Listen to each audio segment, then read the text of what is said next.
ജീവിതത്തിൽ പലപ്പോഴും നമ്മൾ അപ്സെറ്റ് ആയിട്ടുള്ള സന്ദർഭങ്ങളുണ്ട്. വളരെ അടുത്ത സുഹൃത്തുക്കൾ, അതല്ലെങ്കിൽ സ്നേഹിച്ച് വിവാഹം കഴിച്ചവർ. ചിലപ്പോഴൊക്കെ എന്തുകൊണ്ടാണ് അവൻ എന്നോട് അങ്ങനെ സംസാരിച്ചത്, അല്ലെങ്കിൽ അവൾ എന്തുകൊണ്ടാണ് എന്നോട് അങ്ങനെ പെരുമാറിയത്, നമ്മളെ അതിശയിപ്പിച്ചിട്ടുള്ള അല്ലെ അമ്പരിപ്പിച്ചിട്ടുള്ള ചില കാര്യങ്ങളാണിത്. ഇങ്ങനെയുള്ള സന്ദർഭങ്ങളിൽ നമ്മൾ എങ്ങനെയാണ് അവരോട് പെരുമാറുന്നത്?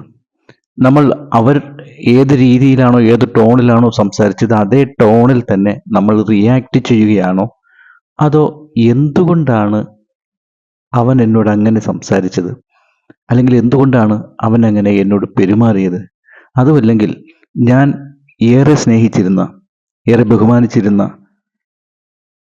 അവൾ എന്തുകൊണ്ടാണ് എന്നോട് ഈ രീതിയിൽ പെരുമാറിയത്? ഇതൊന്ന് ചിന്തിക്കുവാനോ അതല്ലെങ്കിൽ അതൊന്ന് വിശകലനം ചെയ്യുവാനോ നമ്മൾ ശ്രമിക്കാറുണ്ട്. സ്നേഹിതരെ, കൂടുമ്പോൾ ഇമ്പമുള്ളതാണ് കുടുംബം.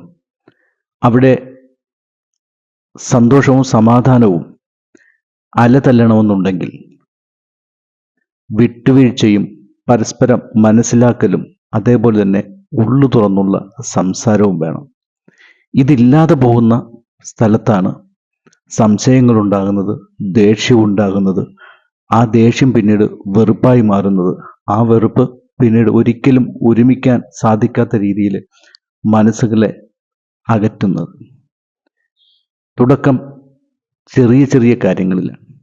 ഈ ചെറിയ കാര്യങ്ങൾ, ചെറിയ സംഭവങ്ങൾ, ചെറിയ അനിഷ്ടങ്ങൾ, ഇത് ആരംഭത്തിൽ തന്നെ നമ്മൾ നീക്കം ചെയ്യുന്നില്ലെങ്കിൽ അത് അക്കുമുലേറ്റ് ചെയ്യും. അത് കൂടിക്കൂടി വരുമ്പോഴേക്കും നമ്മുടെ വിദ്വേഷത്തിൻ്റെ, വെറുപ്പിൻ്റെ വ്യാപ്തിയും കൂടും. ഇഷ്ടപ്പെടുക എന്നതിനേക്കാളും എങ്ങനെ വെറുക്കാം എന്നതിനെ കുറിച്ചായിരിക്കും പിന്നീട് നമ്മൾ ചിന്തിക്കുന്നത്. ഒരു വ്യക്തിയിലെ നന്മകളൊന്നും അപ്പോൾ നമ്മൾ ഓർക്കുകയില്ല. നമ്മൾക്ക് വേണ്ടി ചെയ്തിട്ടുള്ള നല്ല കാര്യങ്ങളല്ല ഓർക്കുന്നത്. നമ്മൾക്ക് ഇഷ്ടമില്ലാത്ത കാര്യങ്ങൾ, അതിനെക്കുറിച്ച് മാത്രം നമ്മൾ ചിന്തിക്കുകയും അത് പർവ്വതീകരിക്കുകയും ആ പ്രശ്നം ആളിക്കത്തിക്കുവാനായിട്ട് നമ്മളുടെ ബന്ധുക്കൾ ഇടപെടുകയും ചെയ്യുമ്പോൾ, അല്ലെങ്കിൽ സുഹൃത്തുക്കൾ ഇടപെടുമ്പോൾ ഒരുപക്ഷെ നമ്മൾ അവരൊരുക്കിയ കെണിയിൽ വീഴുകയാണ്. അതുകൊണ്ട് കുടുംബജീവിതം സന്തോഷകരമാകണമെന്നുണ്ടെങ്കിൽ, അവിടെ സമാധാനം ഉണ്ടാകണമെന്നുണ്ടെങ്കിൽ, വളർച്ചയും ആരോഗ്യവും ഉണ്ടാകണമെന്നുണ്ടെങ്കിൽ വിട്ടുവീഴ്ചയും ക്ഷമയും സ്നേഹവും ഉള്ളു തുറന്നുള്ള സംസാരവും വേണം. അതിനായിരിക്കണം നമ്മൾ വില കൊടുക്കേണ്ടത്. എങ്ങനെ അകലാമെന്നല്ല, ഏതെല്ലാം സാഹചര്യത്തിൽ ഒരുമിച്ച് പോകാം, സന്തോഷത്തോടെ ജീവിക്കാം, ഇതായിരിക്കണം നമ്മളുടെ ചിന്ത. അതിന് അവനല്ല, അവളല്ല മുൻകൈ എടുക്കേണ്ടത്, ഞാനാണ്. ക്ഷമിക്കേണ്ടത് ഞാനാണ്. ഈ ഒരു മനോഭാവത്തിൽ നമ്മൾ എത്തുമ്പോഴാണ് നമ്മളുടെ ജീവിതം കൂടുതൽ സന്തോഷകരമാകുന്നത്. എല്ലാവരുടെയും ജീവിതത്തിൽ നന്മകൾ ഉണ്ടാകട്ടെ.